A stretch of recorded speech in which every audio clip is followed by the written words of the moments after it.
June 1st, 1863. 9 o'clock at night. 3 Union gunboats slipped away from the Beaufort, South Carolina wharf and disappeared into the darkness of the Coosaw River. No lights, no signals, just the quiet churn of paddle wheels pushing through black water toward Confederate territory.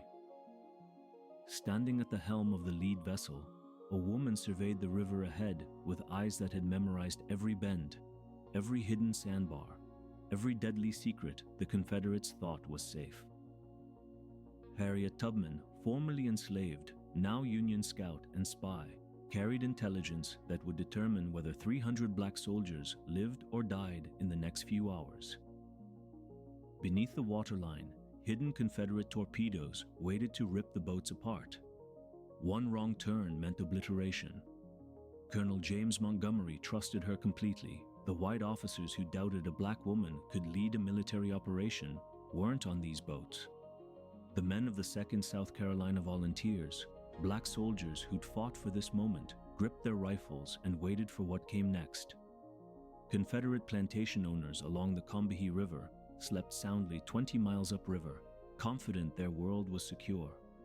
Their enslaved workers were controlled. Union forces couldn't penetrate this deep into South Carolina's rice country. A woman, especially a black woman who'd escaped bondage herself, could never coordinate a military raid through torpedo-laden waters in total darkness. Tubman's network of spies had mapped every explosive, every plantation, every guard post. She knew which families were ready to run, which overseers would fight, which routes led to freedom or death. The boats pushed deeper into Confederate waters. Behind Tubman, 300 soldiers prepared for a mission no one thought possible. Ahead, 750 enslaved people waited, unaware that liberation was 6 hours away. 3 weeks before the raid, Confederate plantation owners along the Combahee River gathered in Beaufort to discuss security. Union forces controlled the coastal areas, but the interior rice plantations remained Confederate strongholds. The consensus was unanimous. Their enslaved workers wouldn't rebel. The system was too entrenched, the punishments too severe, the control too absolute. They were wrong about everything. What the plantation owners didn't know was that Harriet Tubman had spent months building an intelligence network that penetrated every major plantation along the river. Enslaved scouts moved between properties under the guise of routine work, mapping Confederate positions, counting soldiers, noting where torpedoes had been planted in the river channels. The same people the Confederates dismissed as property incapable of strategic thinking were compiling detailed military intelligence that would doom them. Tubman herself had made reconnaissance trips into the area, posing as an elderly field worker, gathering information firsthand. She knew which overseers were brutal, which families were desperate to escape, which routes through the rice fields led to the river and which led to death. Confederate officers discussed troop movements openly in front of enslaved houseworkers, never imagining those conversations would reach Union headquarters within days. The torpedoes were the Confederates' secret weapon, underwater mines designed to destroy any Union vessel attempting to navigate upriver. Placement was confidential, known only to Confederate engineers and a handful of officers. But enslaved laborers had been forced to help plant them. Those same men passed precise locations to Tubman's network, creating detailed maps that would allow Union boats to slip past every explosive device in total darkness. Confederate military doctrine was clear. Women didn't lead combat operations, particularly not black women, particularly not formerly enslaved black women. When word filtered through Confederate intelligence that the woman called Moses was working with Union forces, officers dismissed it as propaganda. She might nurse wounded soldiers or cook meals, but coordinate a military raid? Impossible. Colonel James Montgomery understood what the Confederates refused to see. Tubman had escaped bondage in 1849, then returned south 19 times to guide others to freedom without losing a single person. She knew the rivers, the hiding places, the psychology of both the enslaved and their captors. When she presented Montgomery with intelligence about the Combahee plantations, troop positions, torpedo locations, supply depots, and the willingness of enslaved people to risk everything for freedom, he recognized military genius when he saw it. The plan was audacious: sail 3 gunboats deep into Confederate territory under cover of darkness, destroy strategic targets, and evacuate as many enslaved people as possible before dawn. Success required perfect navigation through mined waters, coordination with people who'd never seen Union soldiers before, and execution before Confederate reinforcements arrived. Every military manual said it couldn't be done. The Confederates' entire system depended on it not being done. On the night of June 1, 1863, Tubman prepared to prove them all catastrophically wrong. The gunboats pushed upriver in darkness, Tubman calling out directions to avoid the hidden torpedoes her network had mapped. One wrong turn meant the boats would explode, killing everyone aboard. The paddle wheels churned quietly through water that could erupt into fire at any moment. At Fields Point, Confederate soldiers spotted the approaching vessels and opened fire. The Union artillery responded immediately, cannons roaring through the night, scattering the defenders who hadn't expected black soldiers attacking so deep into their territory. The Confederate position collapsed within minutes.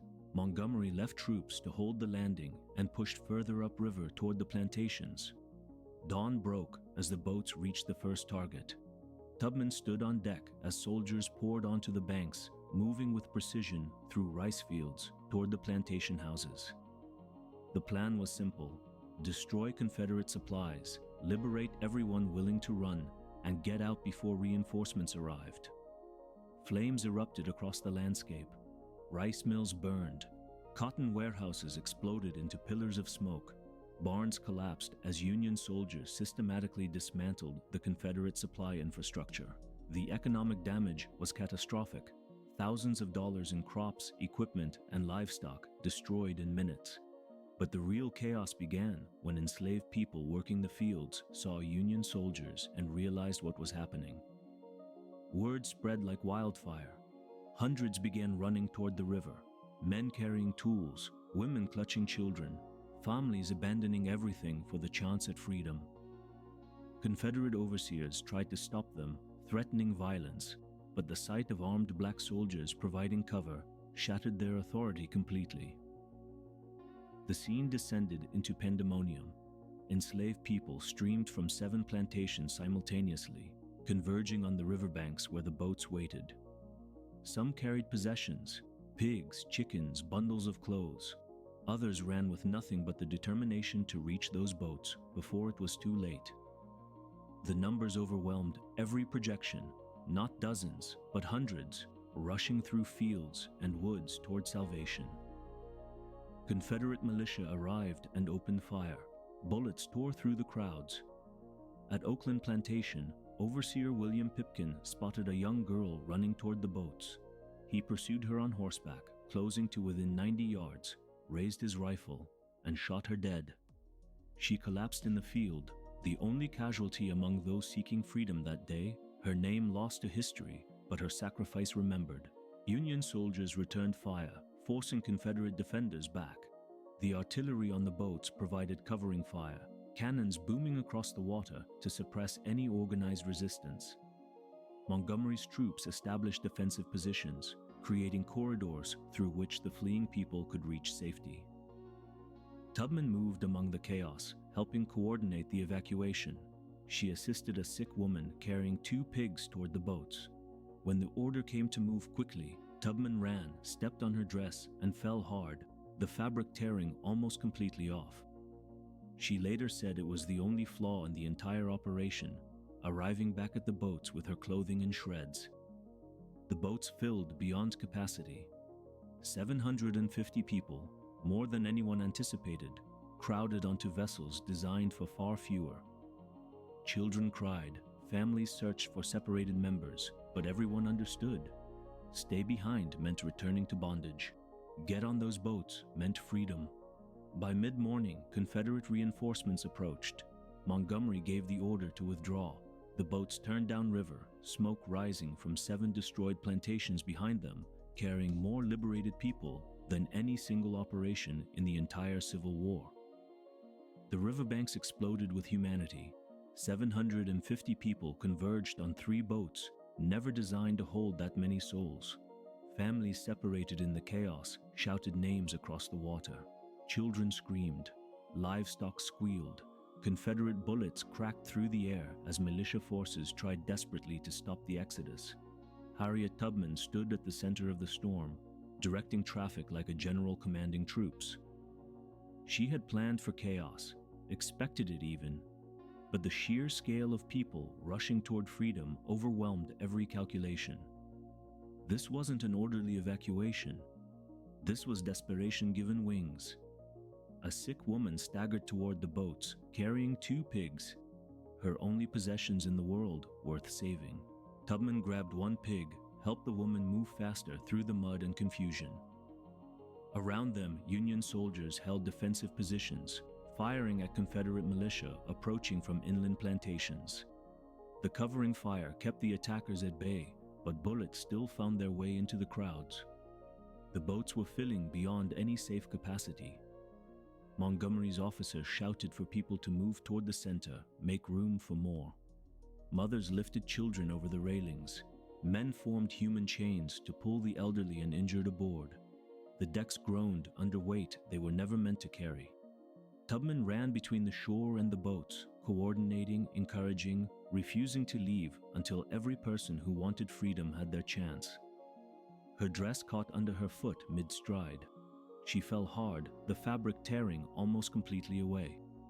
Years later, she would laugh about it, the only tactical error in an otherwise flawless operation, arriving back at Beaufort with her clothing in shreds. But in that moment, there was no laughter. Confederate reinforcements were closing in. The artillery on the boats maintained suppressing fire, but ammunition was finite. Every minute delayed meant greater risk of being overrun. At Oakland Plantation, Overseer William Pipkin pursued a young girl fleeing toward the boats. He rode hard, closing to 90 yards, raised his rifle with practiced precision, and shot her dead. She fell in the rice field, her name never recorded, her freedom stolen at the last moment, her body left behind as the boats prepared to leave. The news reached Tubman as the final evacuees scrambled aboard. 1 casualty, 1 life taken by violence in the final minutes, the only person seeking freedom that day who didn't make it. Montgomery gave the order to cast off. Confederate forces were too close now. The boats pulled away from shore, overladen, sitting dangerously low in the water. Behind them, 7 plantations burned. The smoke rose hundreds of feet, visible for miles, a signal to every enslaved person in South Carolina that liberation was possible. Tubman looked back at the destruction, at the girl left behind, at the 750 people who had made it. The boats turned downriver toward Beaufort, toward camps where the newly freed would begin building lives they controlled. Behind them, the Confederate system that had seemed invincible lay in ruins. The impossible had happened. A black woman, formerly enslaved herself, had led the largest liberation operation in American history, and the Confederacy could do nothing but watch their world burn. The overladen gunboats turned downriver as Confederate reinforcements arrived too late to stop them. Behind the fleeing vessels, 7 plantations burned, rice mills, cotton warehouses, barns, and manor houses reduced to smoke and ash. The economic devastation was catastrophic. Millions of dollars in Confederate supplies destroyed, livestock seized, crops torched, infrastructure demolished. But the real loss wasn't measured in currency. It was measured in the 750 human beings who would never return to bondage.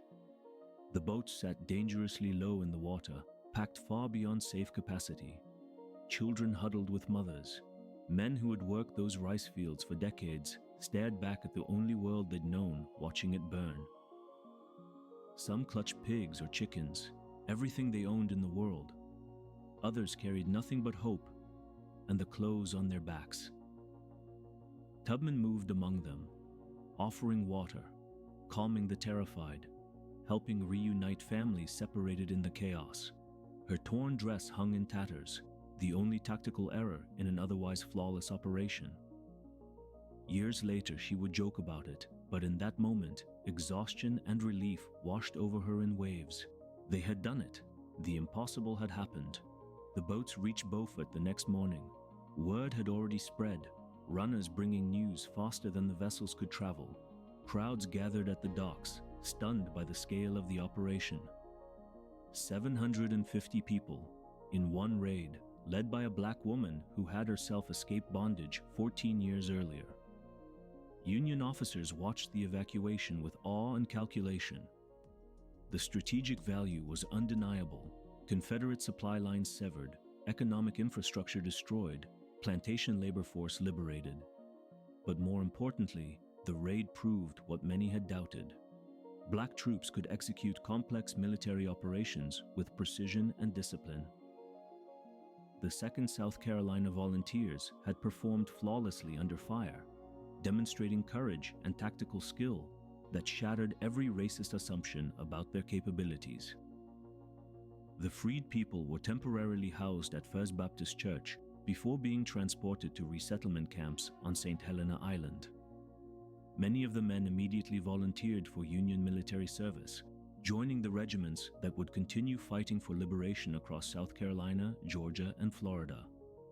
The women and children began building new lives, attending schools established by abolitionists, learning trades, claiming wages for their labor for the first time. Confederate authorities scrambled to respond. Reinforcements rushed to complete earthwork defenses along the remaining river systems. Plantation owners who hadn't fled now abandoned their properties entirely, recognizing that Union forces could strike anywhere, anytime. The psychological impact rippled through Confederate territory. If Harriet Tubman could penetrate this deep into South Carolina and liberate hundreds in one night, nowhere was safe. Northern newspapers trumpeted the victory. The Commonwealth, a Boston abolitionist paper, published a detailed account. Colonel Montgomery and his gallant band of 300 black soldiers, under the guidance of a black woman, dashed into the enemy's country, struck a bold and effective blow, destroying millions of dollars worth of commissary stores, cotton and lordly dwellings, and striking terror into the heart of rebeldom, brought off nearly 800 slaves and thousands of dollars worth of property without losing a man or receiving a scratch. The impossible had become reality, the largest liberation operation in American history. 0 Union casualties, complete tactical success, and at the center of it all, a formerly enslaved woman who had proven that courage, intelligence, and determination could accomplish what military doctrine said was impossible. The news spread through Union camps and northern cities within days. Harriet Tubman had led the largest liberation operation in American history. 750 people freed in one night, 0 Union casualties, 7 Confederate plantations destroyed. The numbers were staggering, the implications profound. At Beaufort, the freed people disembarked to an uncertain future that was infinitely brighter than their past. First Baptist Church became temporary shelter, while Union authorities organized long-term resettlement. Within weeks, most were transported to camps on St. Helena Island, where Northern abolitionists had already established schools, medical facilities, and work programs. For the first time in their lives, these men and women would be paid wages for their labor, choose their own occupations, and decide their own futures. Tubman personally recruited more than 150 men from the Combahee group to join the 2nd South Carolina Volunteers. These were men who had worked rice fields under threat of violence just days earlier. Now they wore Union blue, carried rifles, and prepared to fight for the liberation of others still trapped in bondage. The regiment's ranks swelled with motivated soldiers who understood exactly what they were fighting for, and what would happen if they lost. Northern newspapers celebrated the raid as both military victory and moral triumph.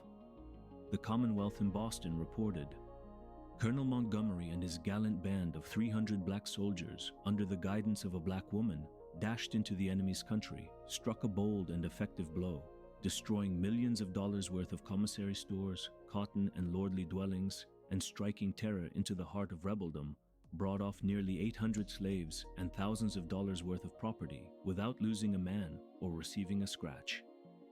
The raid's success validated what abolitionists had argued for years.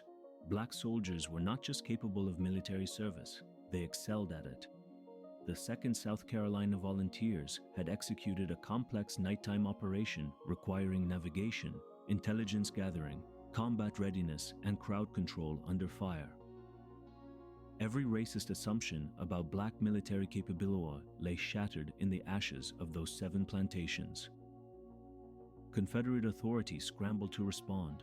Reinforcements rushed to complete earthwork defenses along the remaining river systems in South Carolina and Georgia. Plantation owners who hadn't yet fled now abandoned their properties entirely, recognizing that Union forces could strike anywhere, anytime. The psychological impact was devastating. If Harriet Tubman could penetrate that deep into Confederate territory and liberate hundreds in 6 hours, nowhere was truly safe. The raid established tactics that Union forces would repeat throughout 1863 and 1864. Tubman herself participated in subsequent operations with the famous 54th Massachusetts Infantry, providing intelligence and guidance. Her fame grew not just in abolitionist circles, but throughout the Union military command, where officers increasingly recognized the strategic value of scouts who understood the terrain, the people, and the enemy's weaknesses. For Tubman personally, the Combahee raid represented the culmination of 14 years of work. She had escaped bondage in 1849 and spent the next decade and a half guiding others to freedom through the Underground Railroad. Now she had liberated 750 people in a single night, more than all her previous missions combined. She had proven that a formerly enslaved black woman could command military operations, outthink Confederate officers, and change the course of history. The Confederacy had believed their system was unbreakable. Tubman had broken it in 6 hours. The Combahee River raid's impact echoed far beyond June 2, 1863. 750 people, who had worked rice plantations under constant threat of violence, now controlled their own destinies.